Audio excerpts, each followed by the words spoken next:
qui nous a rendus nus.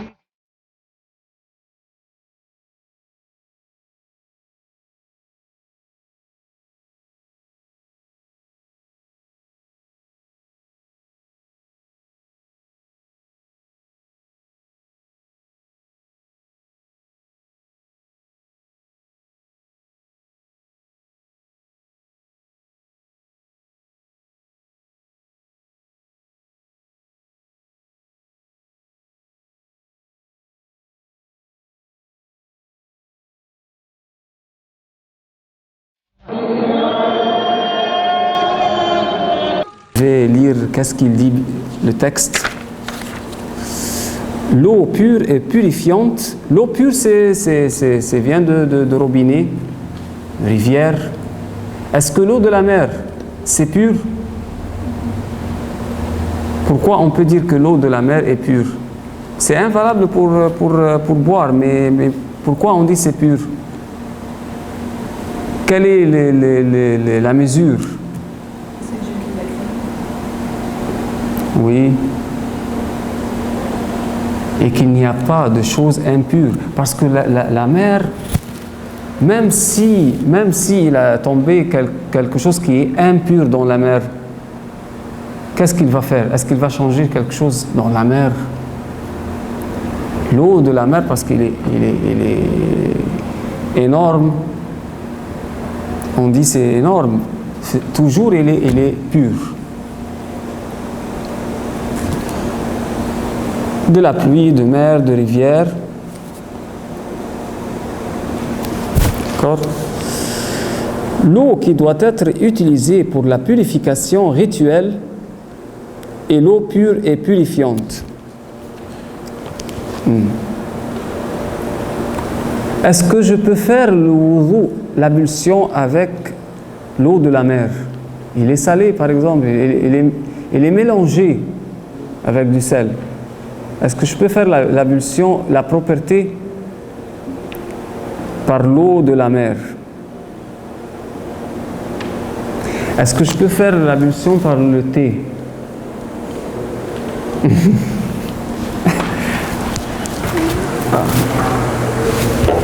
Je vais expliquer. On est d'accord qu'on doit utiliser l'eau. Mais l'eau, on a une classification. Je fais un arbre. Utilisation de l'eau.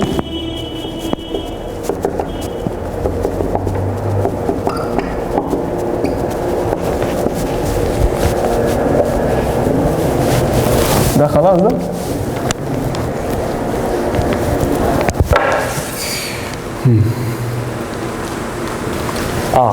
je peux utiliser l'eau pour nettoyer mes vêtements.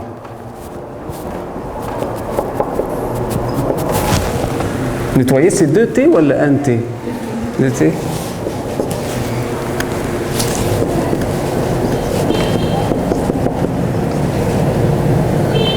Petit ablution. Grande ablution. Nettoyer vêtements et le corps de l'impureté.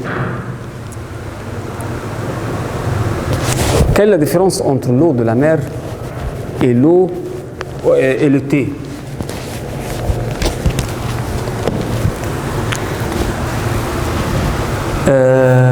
L'eau a des caractéristiques, 3 caractéristiques. Il n'a pas un goût, on dit comme ça. Est-ce que l'eau a un goût? Ni un goût, ni de la couleur, ni de l'odeur.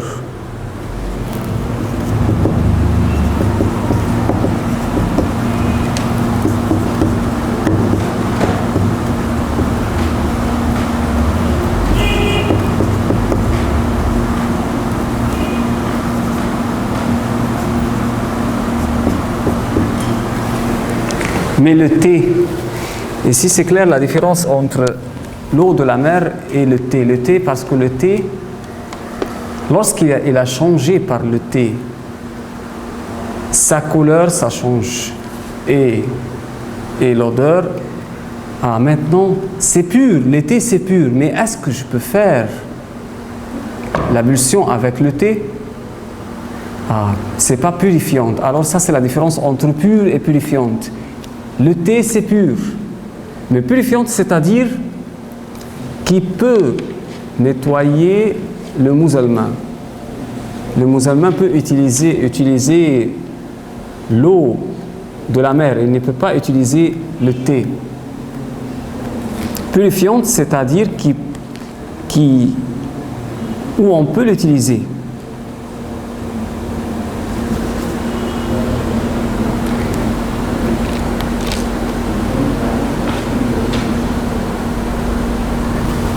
Oui,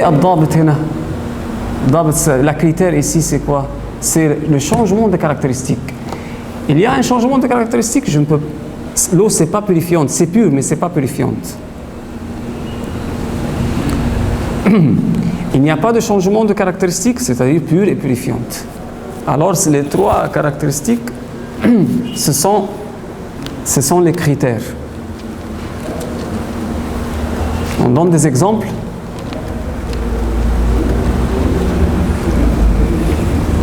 L'eau savonnée.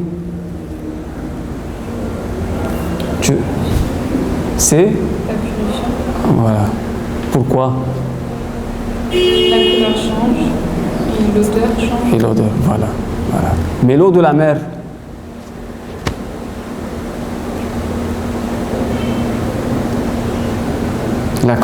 c'est la même couleur de l'eau, même odeur. Et c'est très énorme. Le goût est différent, mais c'est très énorme. Mais c'est le goût de l'eau, ça reste le goût de l'eau.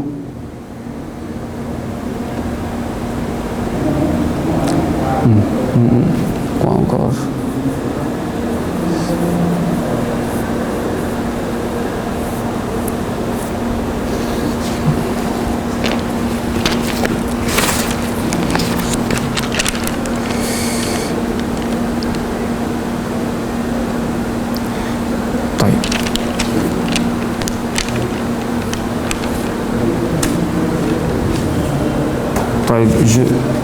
Je veux vous poser une question, ou bien on dit en arabe un lugz fiqhiyya ou mas'ala fiqhiyya, une question de fiqh. Si par exemple j'ai un eau qui garde ses caractéristiques, c'est-à-dire qu'il est, s'il garde ses caractéristiques, c'est-à-dire c'est purifiante. Ouais. Mais on a un cas où on ne peut pas utiliser l'eau, même si les caractères sont stables. Quel cas? Si par exemple il s'agit de la reste d'un musulman qui a fait son ablution, et l'eau c'est la reste de son ablution, c'est-à-dire c'était utilisé une fois par un musulman qui a fait son wudu, par exemple, il a dans un plat, dans un bain, il a fait l'ablution dans le bain, il reste de l'eau, il garde ses caractéristiques. C'est pas valable dans ce cas-là, parce qu'il est utilisé une fois. C'est pas purifiante.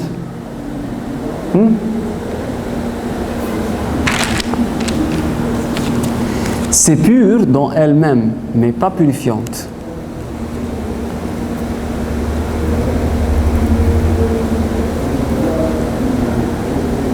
Un peu difficile, hein?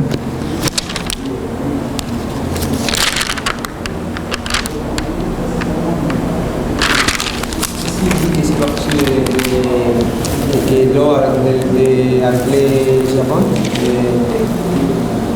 l'eau savonnée, c'est pas purifiant, c'est ça? Alors si tu prends une douche, peut-être que c'est pas. Si tu prends une douche et après tu vas faire la fête, tu dois tout seul, mais sans savon, c'est ça? Mais écoute, si tu veux prendre la douche, enfin, Enfin, tu as utilisé le savon, mais enfin, tu dois certainement utiliser l'eau pure de robinet. Tu vas enlever, c'est-à-dire l'eau savonnée. Et ça suffit de garder l'intention au début. Pas à chaque fois, je dois me réfléchir de l'intention. Là, khalas. Est-ce que si je fais une douche entre deux prières, ça annule mes ablutions? Si pendant ma douche, je ne refais pas des ablutions, ça annule l'ablution? Là, ce qui annule l'ablution, ce sont 6 choses relatifs aux toilettes, sorties de l'urine et de quelque chose comme ça. Mais le fait de prendre une douche, va pas. C'est propreté en plus.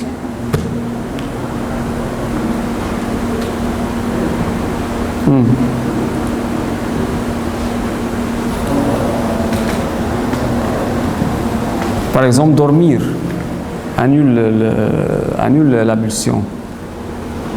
Après l'ablution, tu peux toucher, par exemple, si tu trouves un ami, tu peux lui donner les mains, tu ne peux pas lui donner les mains. Ah, un garçon avec un garçon? Oui. La- Tu ne peux pas le toucher. Il y a un différent entre les savants.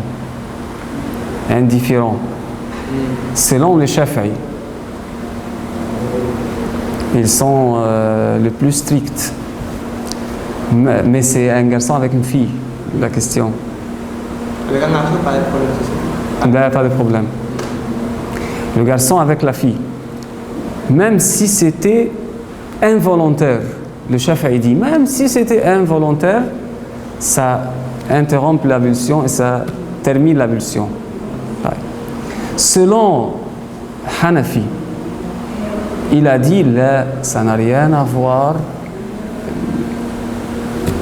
toucher la main d'une étrangère, ça ne touche pas l'ablution, c'est-à-dire ça reste juste et valide pour faire la prière. Hein? Ah. Est-ce qu'un homme a le droit de serrer la main à une femme? Est-ce qu'un homme a le droit de serrer la main à une femme? En règle générale. Ah, comme un percept légal. Haram et halal et... Contact physique, normalement, alors est-ce que ça c'est considéré comme un contact physique ou pas? On parle d'un touche, on ne dit pas contact physique. Le mot exact c'est toucher. Toucher.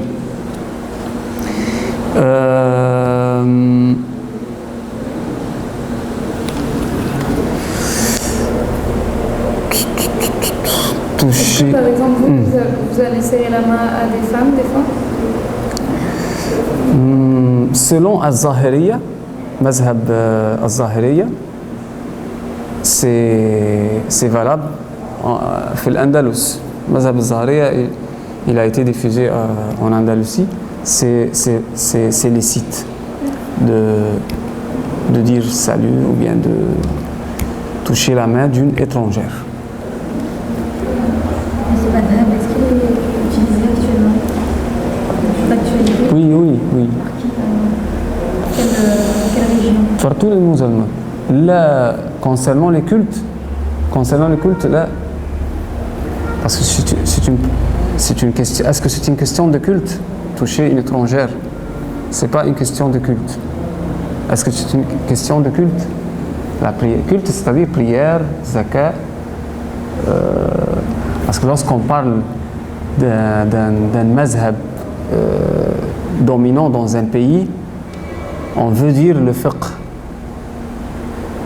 Et on a d'autres questions de dogme. Si ce n'est pas une question de culte, alors ça concerne quel genre de question? Pas réfléchi. Morale? Comportementale? Oui, peut-être. C'est pas le fiqh. Hein.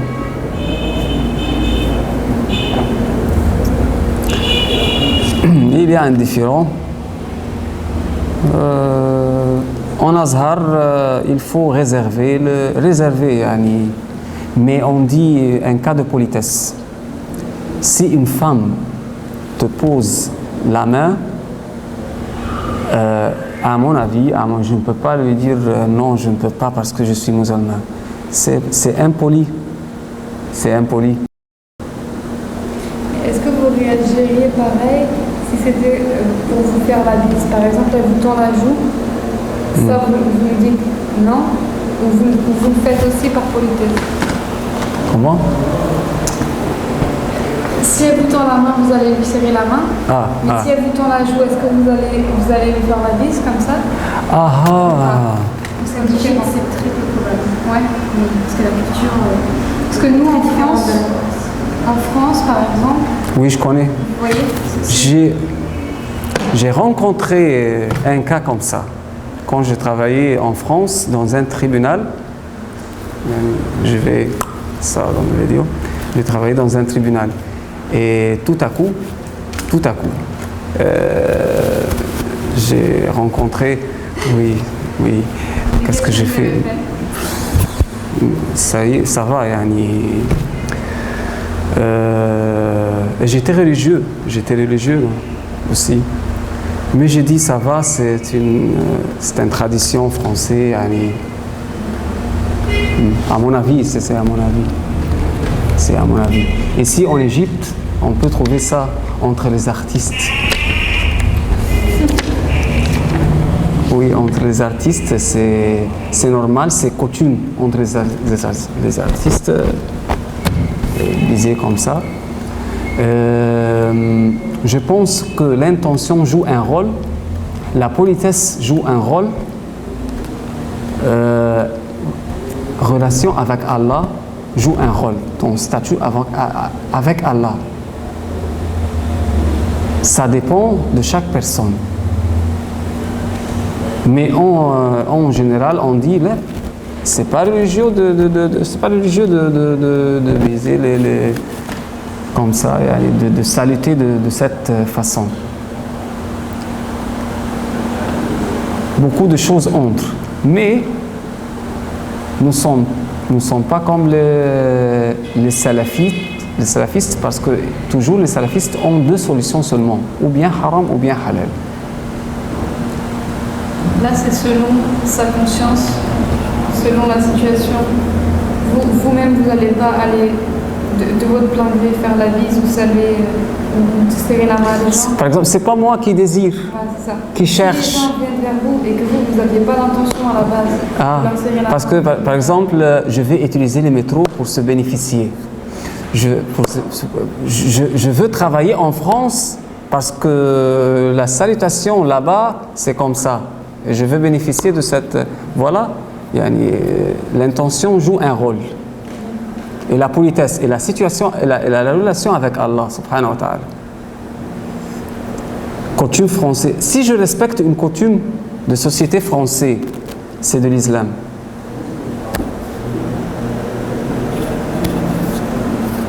C'est de l'islam. L'islam incite à respecter les coutumes des gens. Mais il faut, si j'ai le moyen d'éviter ça, je dois faire des efforts. Si j'ai les moyens, je dois faire attention. Lorsque je rencontre cette femme qui va qu'est-ce que je peux faire politiquement? L'homme doit toujours chercher des solutions. Il peut, s'il peut faire des efforts, ça sera mieux. S'il veut. Mais politiquement, pas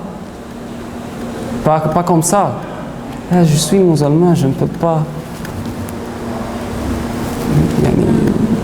La façon de parler de donner, je suis musulman, je ne peux pas. Alors,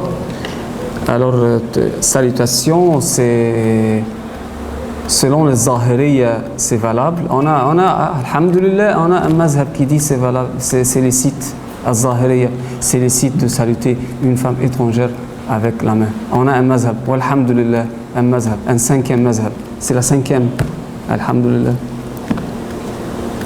Et lorsque, je continue.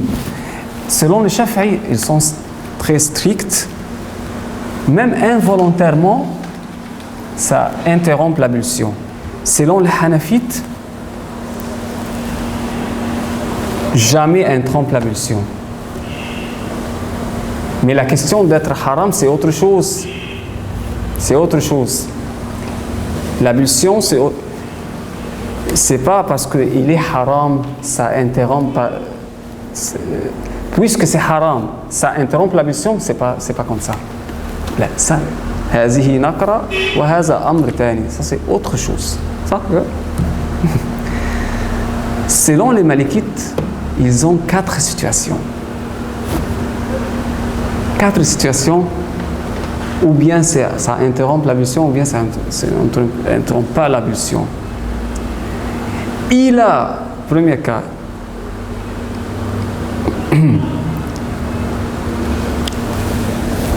il a touché la femme avec une mauvaise intention, ça interrompt l'ablution.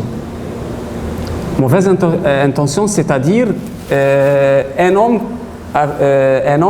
qui sait bien que c'est une femme, tout simplement. Ça interrompt l'ablution. Deuxième cas,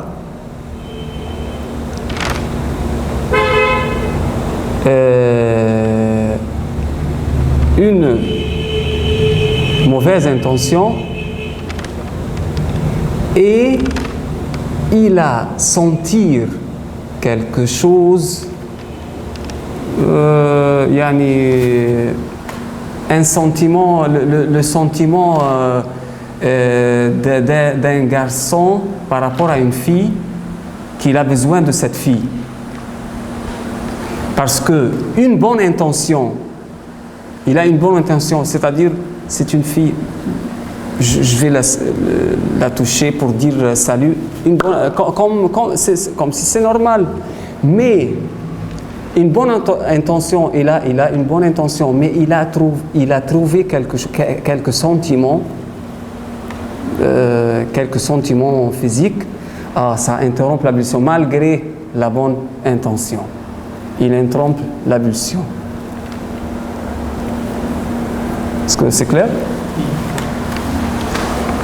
Ça, c'est le mazhab al-maliki. Un seul cas qui n'interrompt pas l'ablution dans le mazhab al-maliki, une bonne fois, et il n'a pas trouvé quelques sentiments qu'il a besoin, le besoin physique. Le besoin physique.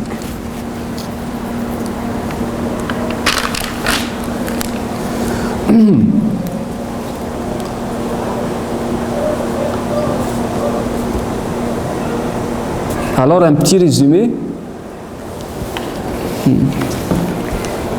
Ou bien d'abord, c'est quoi l'eau souillée? Ni pure ni purifiante. Comme par exemple, eau mélangée de l'alcool, c'est pas pure et c'est pas purifiante. L'eau mélangée de l'urine, par exemple, c'est eau souillée. On a eau pure et eau purifiante et eau mélangée et eau souillée. Ni pure ni purifiante, elle ne doit pas être utilisée ni pour la purification rituelle, ni même pour nos tâches de lavage ordinaire. Une question pour confirmer si tu comprends bien ou non. Si vous comprenez, Yanni. Si par exemple, j'ai un eau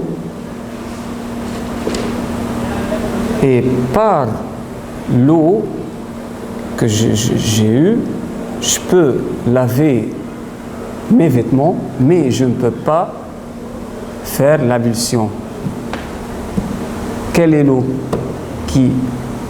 où je peux nettoyer les vêtements, mais je ne peux pas faire l'ablution?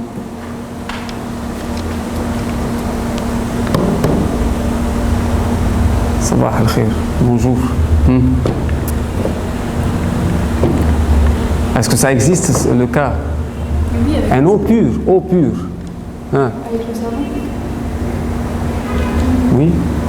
L'eau savonnée, c'est pour nettoyer, mais je ne peux pas. Pourquoi? Parce que c'est mélangé avec une chose qui a changé l'eau, qui a changé les caractéristiques de l'eau. C'est pur, mais changé. On dit changer, hein? C'est pas changeable, changer. Assalamu alaikum wa rahmatullahi wa barakatuh. Wa sallallahu ala sayyidina Muhammad wa ala alihi wa sahbihi wa sallam. Walhamdulillahi rabbil alamin.